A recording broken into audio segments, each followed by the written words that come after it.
Koh-Lanta s'est terminé. Cette dernière saison s'est terminée d'une manière étrange. Ainsi, pour la première fois de l'histoire du divertissement, il y a eu deux vainqueurs. Et durant cette finale, Denis Brognard a donné un collier d'immunité à Seta. Objeco vous donne tous les détails à ce sujet. Koh-Lanta vient tout juste de se finir. Et c'est François et Bastien qui ont remporté la finale. Même si Géraldine a gagné elle est revenue sur cette épreuve où elle est parvenue à tenir plus de 2 heures.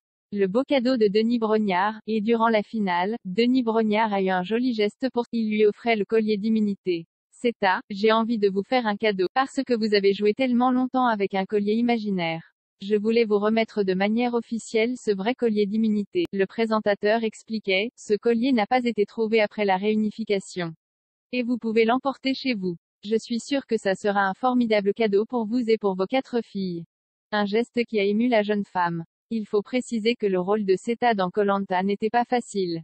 La candidate devait faire croire à ses coéquipiers qu'elle avait un collier d'immunité alors que ce n'était pas le cas.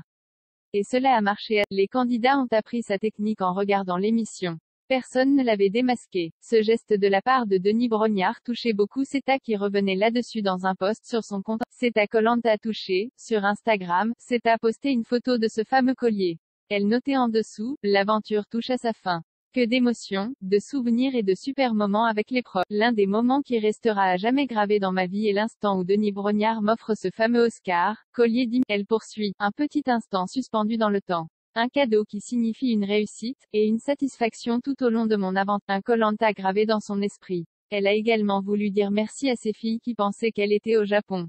Mais également à son époux, qui a été d'un vrai soutien. En tout cas, l'aventure il faut revenir à la réalité.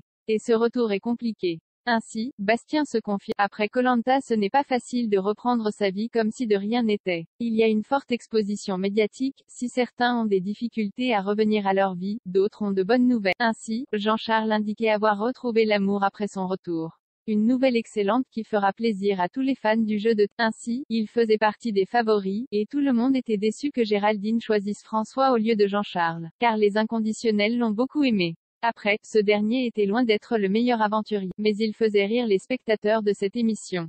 Désormais, une page, il faut aller de l'avant, jusqu'à la prochaine saison. Seta, une figure de la télé-réalité. L'occasion de revenir sur le parcours de Seta. À 35 ans, elle mène une vie à 100 à l'heure dans le Rhône. Dans sa vie professionnelle, d'une part, où elle fait du car whipping, c'est-à-dire qu'elle fait du graphisme sur des voitures, mais également dans le privé puisque Seta se dédie pleinement à sa famille, surtout ses 4 petites filles. Cette ex-danseuse de hip-hop a envie de retrouver l'adrénaline et la liberté que lui donnait cet art. Discrète mais courageuse, la jeune femme originaire du Cambodge veut montrer à sa famille de quoi elle est capable. Ainsi, elle n'a pas manqué d'évoquer sa joie de rejoindre l'aventure Koh-Lanta, le totem maudit sur Instagram.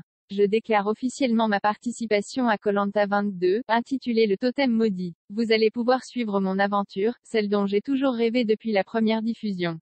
Un énorme remerciement à toute l'équipe ALP, a-t-elle dit. Dans les semaines et mois à venir, Objeco ne manquera pas de vous parler de l'actualité de Seta et d'autres figures de la télé-réalité.